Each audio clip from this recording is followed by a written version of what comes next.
북한만 생각하면 골머리가 아프기로 소문났다던 한국 주둔을 이제는 서로 가려고 한다고 합니다. 주한미군 생활 1년만 하고 나면 다시 미국으로 복귀하지 않겠다고 생각을 바꾸는 군인들이 늘고 있다고 합니다. 도대체 한국 주둔 생활이 어떻게 미군들을 변화시켰는지 궁금합니다. 오늘의 사연 시작합니다. 안녕하세요. 저는 미 공군 대위 제임스 하퍼라고 합니다. 워싱턴주 조인트 베이스 루이스 맥코드에서 F-16 전투기 조종사로 근무하던 평범한 삶이 바뀐 이야기를 들려드리려 합니다. 모든 건 그날 오후 제 사무실 책상 위로 봄 햇살이 쏟아지던 그 순간부터 시작됐습니다. 러셀 중령이 문을 노크하고 들어와 파란색 서류 한 장을 내밀었어요. 오산 공군기지로의 발령 통지서였습니다. 순간 머릿속이 하얘졌어요. 한국으로 가라고요? 북한과 국경을 맞대고 있는 그 한국이라고요? 직전까지 제가 가진 한국에 대한 이미지는 90년대 다큐멘터리에서 본 낙후된 시골 모습과 분단국가의 긴장감이 전부였습니다. 불안한 마음으로 중령님에게 한국의 안전 상황에 대해 물었더니 그는 제 오해를 바로잡아 주었어요. 그의 말에 따르면 요즘 한국은 미군들 사이에서 가장 인기 있는 파견지 중 하나라고 합니다. 심지어 그가 10년 전 거기 있었을 때도 미국보다 현대적인 면이 많았다니 믿기 어려웠습니다. 사무실을 나오자마자 신혼인 아내 애슐리에게 전화를 걸었습니다. 결혼한 지 이제 4개월째였는데 이런 급작스러운 소식을 어떻게 받아들일지 걱정됐어요.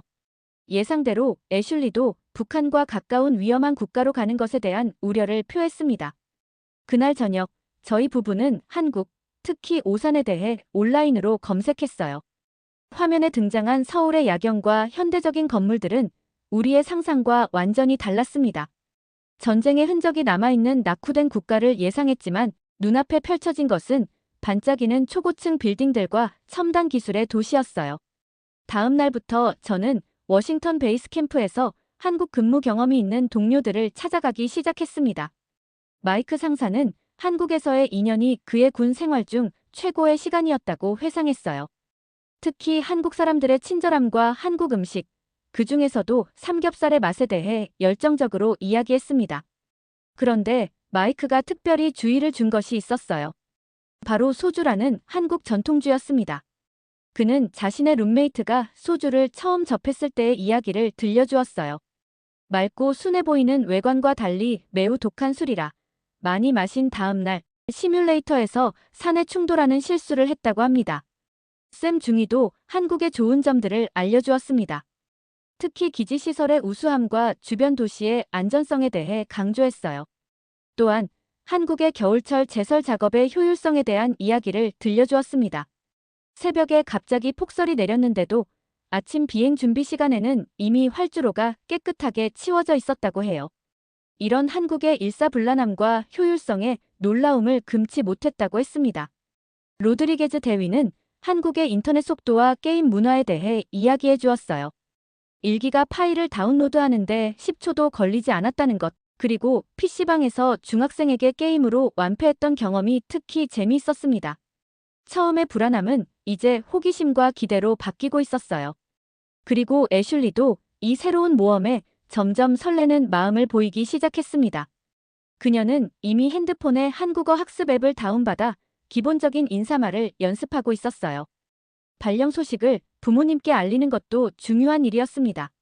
아버지는 베트남전 참전 용사셨기 때문에 아시아에 대한 그분의 기억은 좋지 않을 거라 예상했어요. 그러나 우려와 달리 아버지의 반응은 의외로 긍정적이었습니다. 그는 젊은 시절 본 아시아와 지금은 완전히 다를 것이라며 열린 마음으로 가보라고 조언해 주셨어요. 출발 전날 밤 친구들이 기지 근처 바에서 송별회를 열어주었습니다. 그곳에서 들은 이야기들은 한국에 대한 저의 호기심을 더욱 자극했어요. 마크는 자신도 한국 파견을 지원했지만 떨어졌다며 제 운을 부러워했고, 톰은 한국에서 3년 복무 후 현지 회사에 취직해 정착한 형의 이야기를 들려주었습니다. 출발 당일 러셀 중령은 한국에 가면 꼭 치맥이라는 것을 먹어보라고 조언했어요. 치킨과 맥주의 조합인 치맥은 한국식 프라이드 치킨과 시원한 맥주의 조합으로 특히 양념치킨이 세계 최고라는 설명이었습니다. 또한 그는 한국에서의 시간이 군인으로서뿐만 아니라 인간으로서도 값진 경험이 될 것이라며 자신도 그곳에서의 경험이 인생에서 가장 소중했다고 말해주었어요. 인천행 비행기에 오르면서 이 모든 이야기들이 머릿속을 맴돌았습니다. 창밖으로 보이는 시애틀의 풍경이 점점 작아지는 것을 보며 앞으로의 3년이 어떻게 펼쳐질지 상상했어요. 워싱턴주에서 평생을 살아온 제가 지구 반대편 나라에서 살게 된다니 믿기지 않았습니다. 비행기가 이륙하면서 제 인생의 새로운 이막이 시작되었습니다. 그때는 몰랐어요. 이 발령이 제 인생을 완전히 바꿔놓을 거라는 사실을요. 13시간의 비행 중 저는 한국어 기초 책자를 펼쳐보았고 옆자리의 애슐리는 이미 한국 영화를 기내 스크린으로 보고 있었습니다. 태평양을 가로지르는 동안 처음의 불안함은 점차 설렘으로 바뀌었습니다. 아직 보지 못한 나라, 만나지 못한 사람들, 그리고 경험하지 못한 문화가 저희를 기다리고 있었으니까요. 미지의 하늘로 향하는 이 비행이 제 삶의 방향을 완전히 바꿔놓을 거라는 것을 그때는 알지 못했습니다. 인천국제공항에 도착한 순간 저와 애슐리는 마치 타임머신을 탄 기분이었습니다.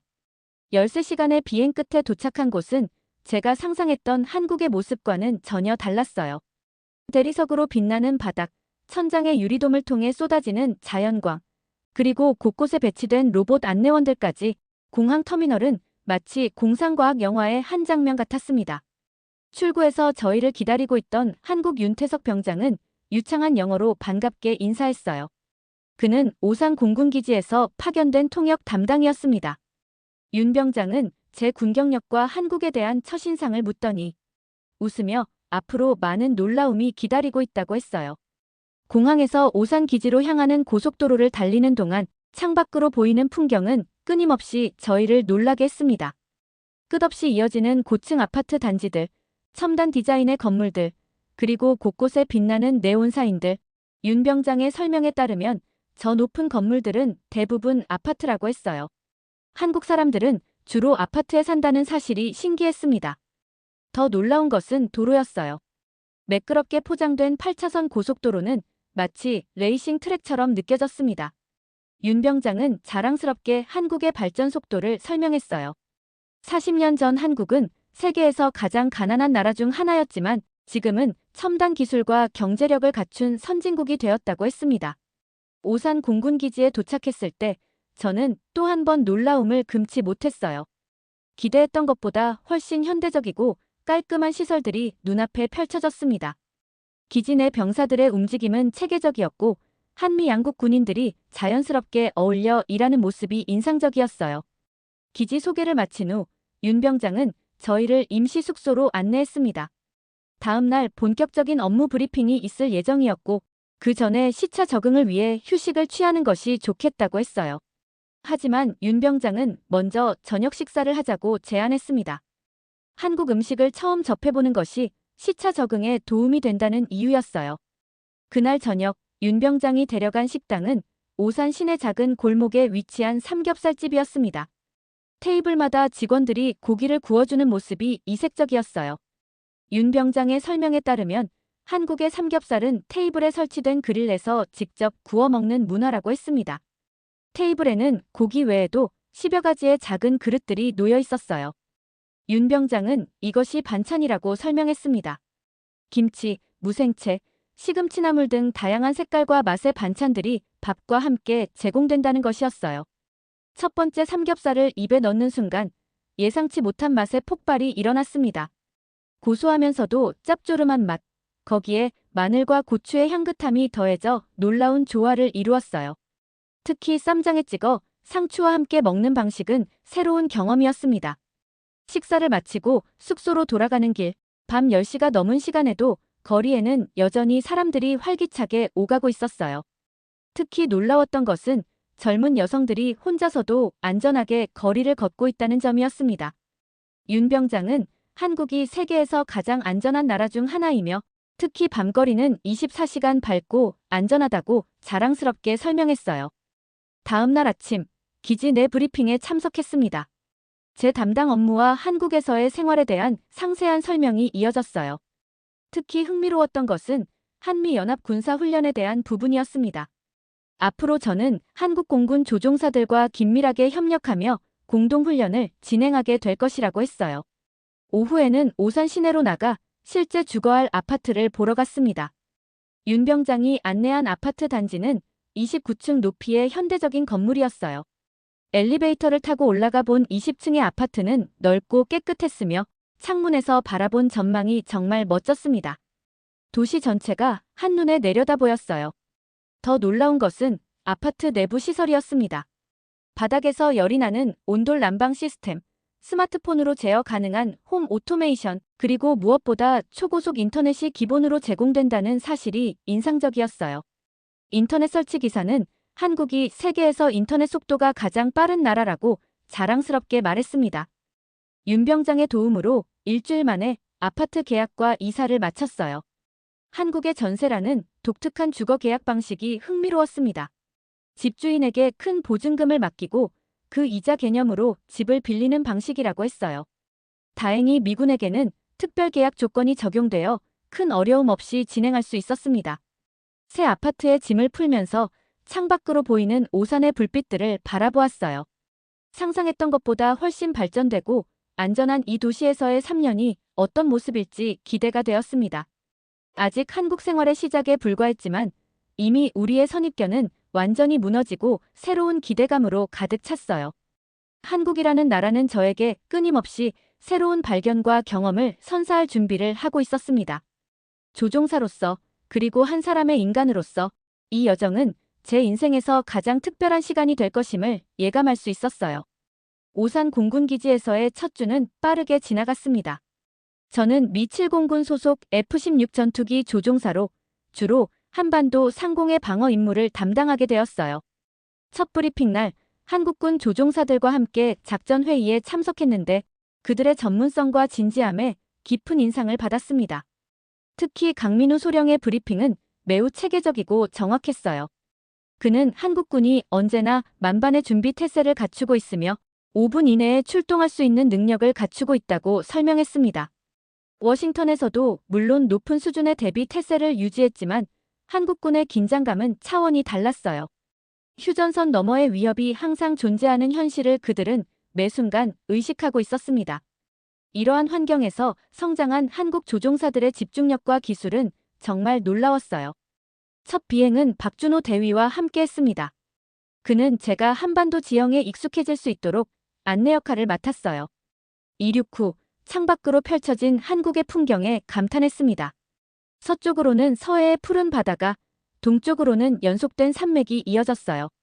특히 놀라웠던 것은 도시들의 모습이었습니다. 조밀하게 들어선 고층 건물들 사이로 현대적인 도로와 철도가 거미줄처럼 뻗어 있었어요. 박 대위는 비행 중 무전을 통해 서울을 가리키며 인구 1,000만의 메트로폴리스라고 설명했습니다. 불과 70년 전 전쟁의 폐허였던 이 도시가 이렇게 발전했다는 사실이 믿기지 않았어요. 박 대위는 이런 발전을 지키는 것이 우리의 임무라며 자부심 넘치는 목소리로 말했습니다. 비행을 마치고 기지로 돌아왔을 때 제가 목격한 것은 한국 조종사들이 여전히 브리핑룸에서 훈련 영상을 분석하고 있는 모습이었어요. 퇴근 시간이 한참 지났음에도 그들은 열정적으로 토론하고 있었습니다. 이런 헌신적인 태도에 놀라 물어보니 한 조종사는 필요하다면 밤을 새워서라도 준비한다고 대답했어요. 그들에게 이것은 단순한 직업이 아닌 국가를 지키는 사명이었습니다. 그날 저녁 숙소에 돌아와 애슐리에게 하루 동안 있었던 일을 이야기했어요. 한국군의 헌신과 전문성에 대한 감동을 전하자 그녀도 흥미롭게 들었습니다. 애슐리는 빌딩 관리인과 이야기하면서도 한국인들의 효율성과 친절함을 경험했다고 했어요. 특히 아파트 관리가 얼마나 체계적으로 이루어지는지 놀랐다고 합니다. 일과 후에는 기지 밖 오산 시내를 탐험하는 시간도 가졌습니다. 특히 애슐리는 한국의 발달한 대중교통과 편의시설에 감탄했어요. 지하철과 버스가 정확한 시간에 운행되고 깨끗하게 관리되는 모습이 인상적이었습니다. 또한 패스트푸드점보다 훨씬 많은 24시간 편의점들에서 다양한 음식과 생필품을 구할 수 있다는 점도 놀라웠어요. 애슐리는 화상통화로 미국에 있는 가족들에게 한국의 신기한 점들을 열정적으로 설명했습니다. 특히 한국의 배달 문화에 큰 감명을 받았어요. 스마트폰 하나로 음식 주문부터 택시 호출, 심지어 장보기까지 모든 것이 가능하다는 사실이 믿기지 않았습니다. 그리고 주문한 음식이 30분 이내에 문 앞까지 도착한다는 점은 더욱 놀라웠어요. 한 달이 지나자 저희는 오산 환경에 점차 적응하기 시작했습니다. 저는 한국군 동료들과 더 깊은 교류를 나누었고, 애슐리는 근처 커뮤니티 센터에서 한국인 친구들을 사귀기 시작했어요. 특히 한국어 학습 모임에 참여하면서 그녀는 한국 문화에 더 깊이 빠져들었습니다. 기지에서의 근무가 익숙해지면서 저는 한국 동료들에게서 많은 것을 배웠어요. 한국군은 제한된 자원 안에서 최대한의 효율을 끌어내는 방법을 정말 잘 알고 있었습니다. 창의적인 문제 해결 능력과 팀워크는 어떤 상황에서도 빛을 발했어요. 어느 날 비행 후 강민우 소령과 식사를 함께 하게 되었습니다. 그는 한국군의 철학에 대해 깊이 있는 대화를 나누었어요. 한국군은 불가능이란 없다는 마음가짐으로 모든 임무에 임한다고 했습니다. 한국 전쟁 이후 폐허에서 시작해 자원도 자금도 없는 상황에서도 포기하지 않는 정신이 오늘날의 한국을 만들었다는 그의 설명이 가슴에 와닿았어요. 한국군의 효율성이 가장 돋보인 순간은 갑작스러운 기상 악화 상황에서였습니다. 어느 날 아침, 안개가 갑자기 짙어져 비행이 어려워졌어요. 미국이었다면 아마도 훈련이 연기됐을 텐데 한국군은 빠르게 대체 계획을 세워 시뮬레이터 훈련으로 전환했습니다. 시간 낭비가 전혀 없었고 모든 팀원들이 즉각적으로 새로운 지시에 따라 움직였어요. 이런 유연성과 신속한 적응력은 정말 배울 점이었습니다. 또 다른 인상적인 경험은 공동 정비 작업 중에 있었어요. F-16 전투기의 주요 부품에 문제가 발생했을 때 우리 팀은 빠른 수리가 어렵다고 판단했습니다. 그러나 한국 정비팀은 창의적인 해결책을 제시해 예상보다 훨씬 빨리 문제를 해결했어요. 그들의 접근 방식은 매뉴얼에 없는 것이었지만 안전성을 해치지 않으면서도 효율적이었습니다. 한국인들이 가진 빨리빨리 문화와 문제 해결 능력의 조합이 정말 인상적이었어요. 기지 내에서의 생활도 점점 편안해졌습니다. 특히 한국식 식당에서의 식사는 저에게 새로운 즐거움이 되었어요. 처음에는 김치의 매운맛이 도전적이었지만 점차 그 깊은 맛에 매료되었습니다. 심지어 기지 내 미군 식당에서도 이제는 한국 음식 코너가 가장 인기 있다는 사실이 재미있었어요. 특히 기억에 남는 것은 한국의 회식 문화였습니다. 어느 날 저녁 한국 조종사들이 저를 기지 밖 식당으로 초대했어요. 거기서 경험한 것은 단순한 식사가 아닌 팀 빌딩의 시간이었습니다. 소주와 맥주가 오가며 평소 딱딱한 분위기의 선임 장교들도 편안하게 이야기를 나누었어요. 사생활, 가족 이야기, 심지어 농담까지 자유롭게 공유하는 모습이 인상적이었습니다. 강소령이 들려준 이야기가 특히 기억에 남았습니다. 그의 할아버지는 한국 전쟁 당시 미군과 함께 싸웠다고 합니다.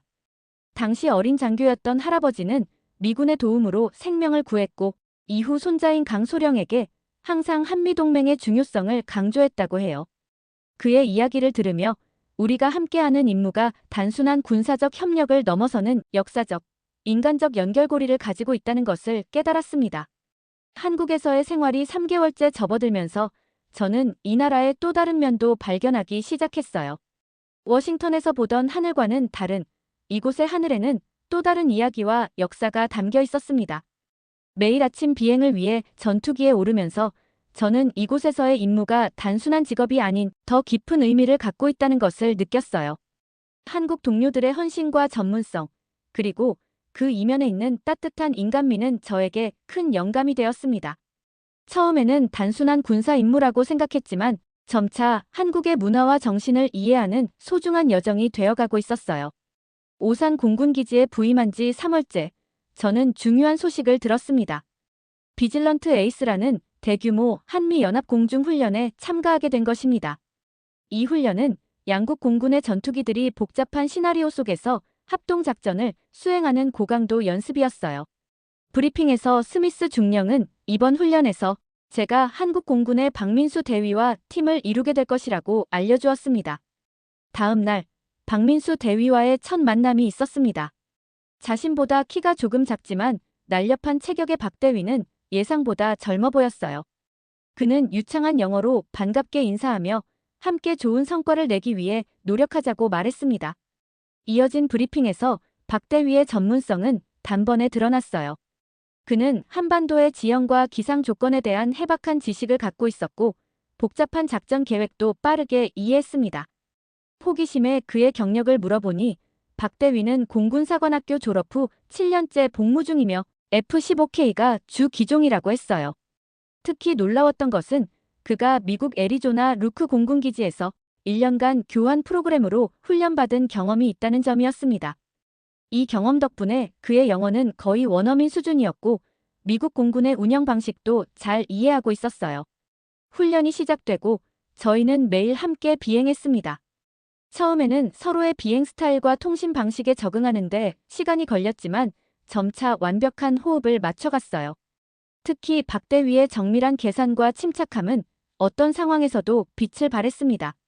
그는 최소한의 연료로 최대 효과를 내는 비행 경로를 항상 찾아냈고 위기 상황에서도 결코 당황하지 않았어요. 훈련 중 가장 긴장된 순간은 모의 적기 다수가 갑자기 출현했을 때였습니다. 저희는 즉각 대응 작전을 수행해야 했어요. 박대위는 침착하게 자신이 미끼가 되어 적기의 주의를 끌고 제가 측면에서 공격할 것을 제안했습니다. 이 전술은 완벽하게 들어맞았고 저희는 적기들을 모두 제압하는 데 성공했어요. 착륙 후 디브리핑에서 스미스 중령은 저희의 협업을 높이 평가했습니다. 훈련 기간 중 저는 한국군의 또 다른 면을 발견했습니다. 그들의 철저한 준비성과 함께 위기 상황에서 발휘되는 유연한 대응 능력이었어요.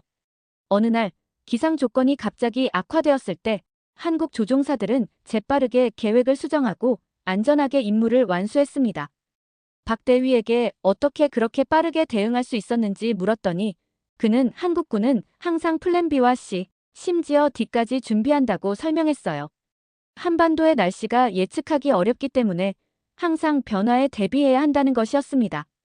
이틀간의 강도 높은 훈련을 마치고 부대에서는 양국 조종사들을 위한 친목 행사가 열렸습니다. 넓은 텐트가 설치된 야외 공간에서 삼겹살 파티가 벌어졌어요. 박대위는 이것이 진정한 한국식 회식이라며 사발에다 소주를 가득 부어 제 앞으로 내밀었습니다. 처음에는 이런 말도 안 되는 술 문화가 있나 생각했더니 이건 우정을 확인하는 관례라고 했습니다. 제가 마실 수 있는 만큼만 마시면 나머지는 동료들이 나누어 마시는 것이라 했습니다. 반그릇을 채 비우지 못하고 박대위에게 남은 사발을 건네자 주위 동료들은 재밌다고 웃음이 끊이지 않았습니다. 저녁 자리가 무르익을수록 대화는 더욱 깊어졌습니다. 박대위와 군인으로서의 신념과 가족에 대한 이야기를 나눴어요. 특히 그의 할아버지가 한국 전쟁에 참전했던 이야기가 인상적이었습니다. 비록 직접 전쟁을 경험하지 않은 세대지만 할아버지의 이야기를 통해 그 참혹함을 들었고 한국인들에게 군대는 단순한 직업이 아닌 평화를 지키는 필수적인 존재라고 했어요. 저는 그의 말에 깊이 공감했습니다. 두 나라는 다른 역사와 문화를 가졌지만 자유와 평화를 지키려는 의지는 같았어요. 그날 밤 서로의 경험과 신념을 나누며 저희는 단순한 동료를 넘어 진정한 전우가 되어갔습니다.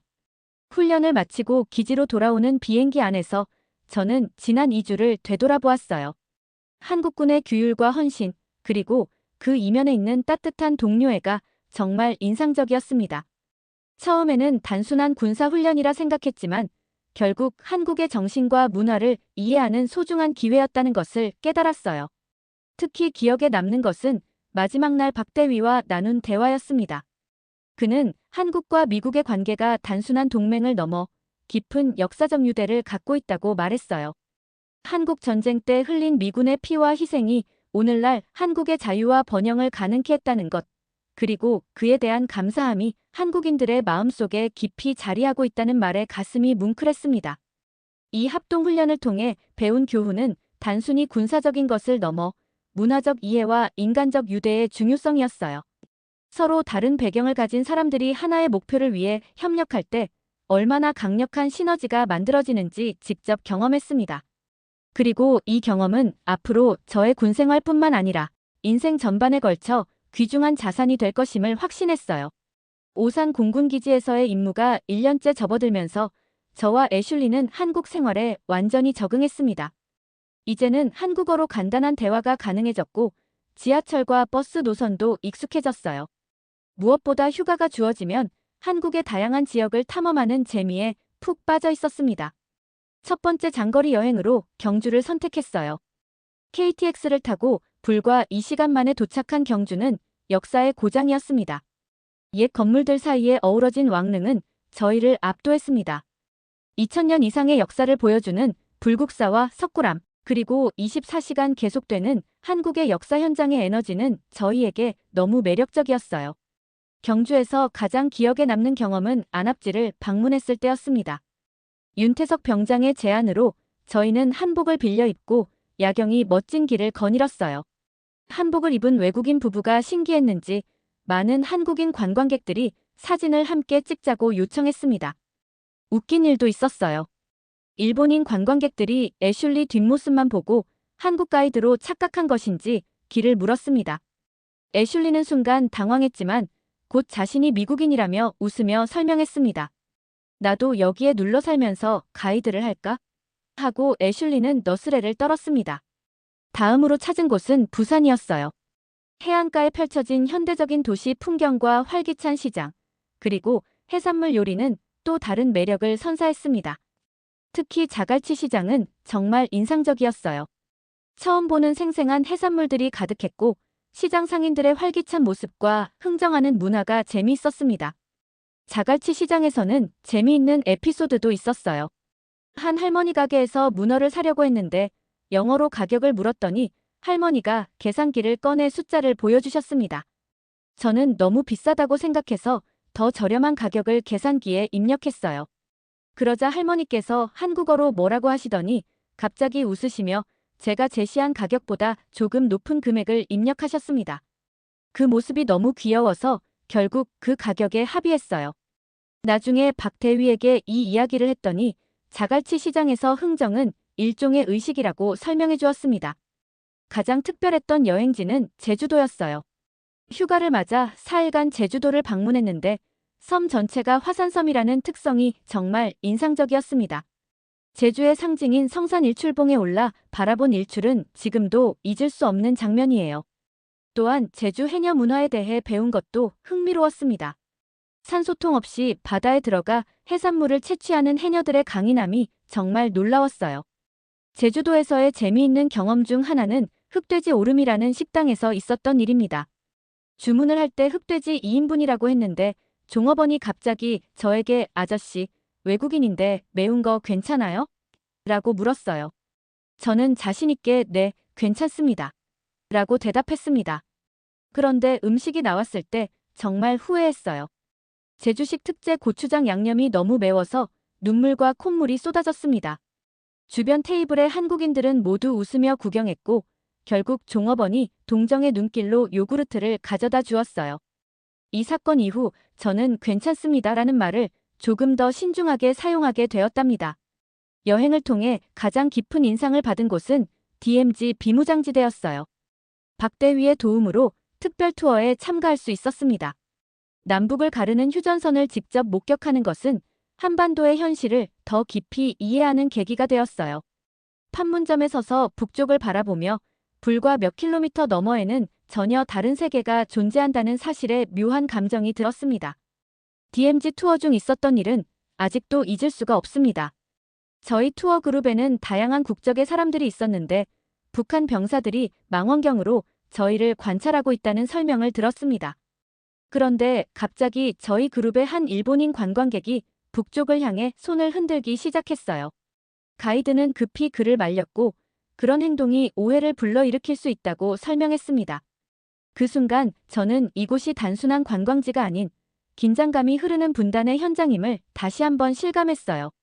한국의 다양한 지역을 여행하면서 저는 군인으로서의 시각과 여행자로서의 시각을 조화시키는 법을 배웠습니다.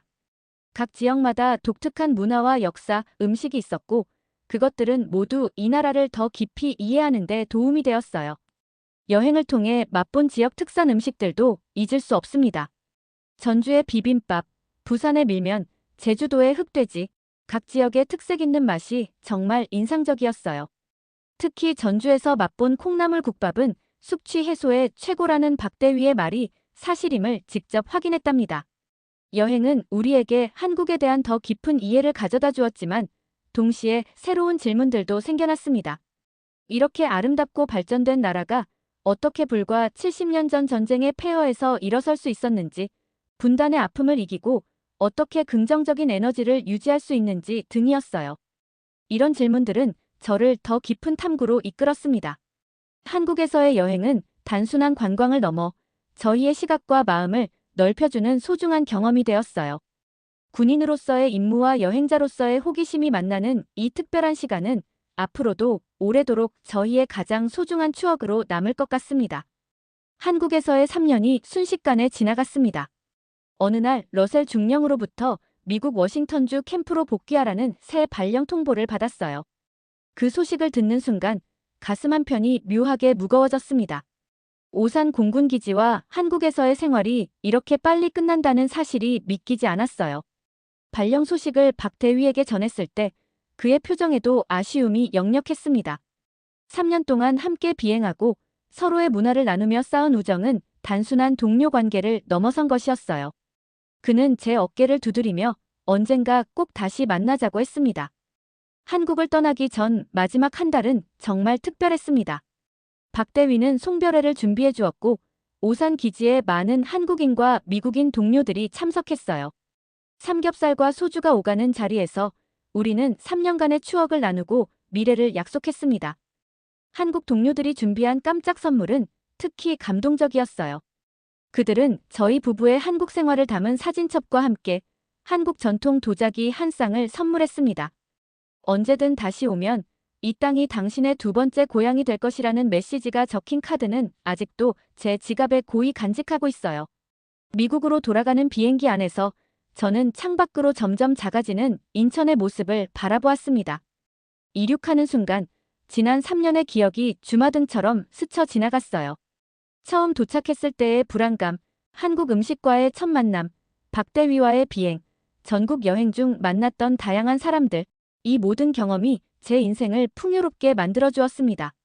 미국에 도착한 날, 익숙한 워싱턴의 풍경이 오히려 낯설게 느껴졌어요. 3년이라는 시간 동안 저는 많이 변해 있었습니다. 한국의 빠른 생활 리듬과 효율성에 익숙해진 저에게 미국의 여유로운 페이스는 적응이 필요했어요. 무엇보다 그리웠던 것은 한국의 음식과 편의 시설이었습니다. 24시간 배달 문화, 빠른 인터넷, 안전한 거리, 한국에서 당연하게 여겼던 것들의 소중함을 떠나고 나서야 깨달았어요. 기지에서 동료들은 끊임없이 한국에 대해 물어보았습니다. 저는 휴대폰을 꺼내 한국에서 찍은 사진들을 보여주었어요. 벚꽃 축제, 서울 야경, 한복 입은 모습, 김치 담그기 체험까지 동료들은 놀라움을 금치 못했고 몇몇은 다음 발령 기회에 꼭 한국에 지원해보겠다고 말했습니다. 시차 때문에 연락하기가 쉽지 않았지만 저는 종종 박대위와 카카오톡으로 메시지를 주고받았어요. 그는 한국의 근황을 전해주었고 저는 미국에서의 적응기를 나누었습니다. 그에게서 벚꽃 사진이 왔을 때 마음 한구석이 아려왔어요.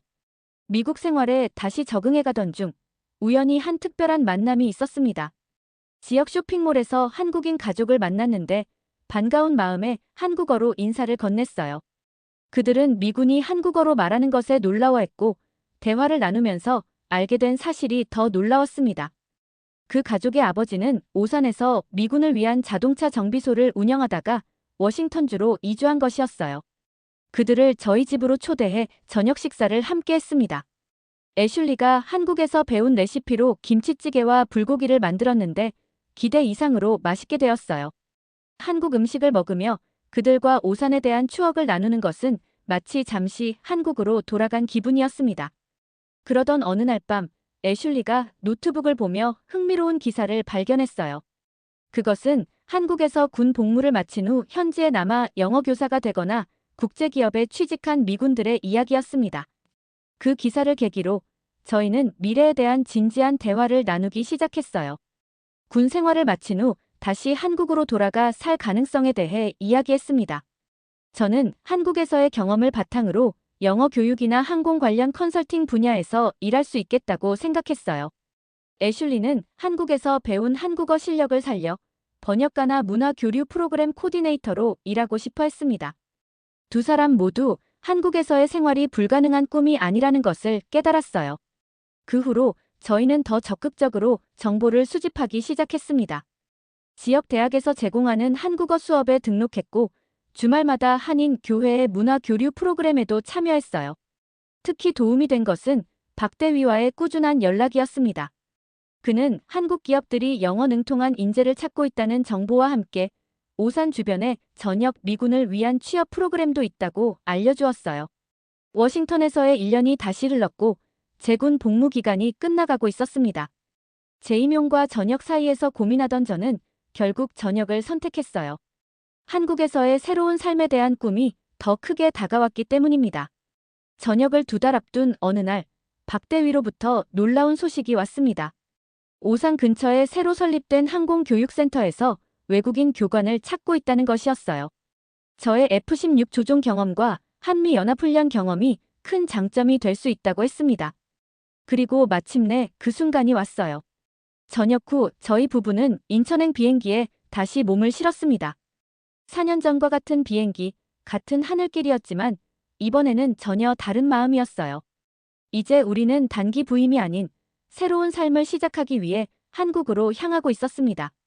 한때는 불안과 걱정으로 가득 찼던 미지의 나라가 이제는 제 인생의 새로운 장을 열어줄 두 번째 고향이 되었고 앞으로도 어메이징한 삶이 저희 가족 생활을 축복해줄 것이라 기대합니다.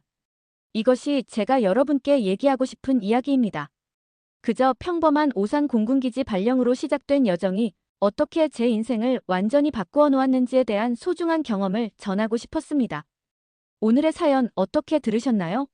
재미있으셨다면 구독과 좋아요로 다시 만나뵐 수 있으면 좋겠습니다. 이상 감동하우스였습니다.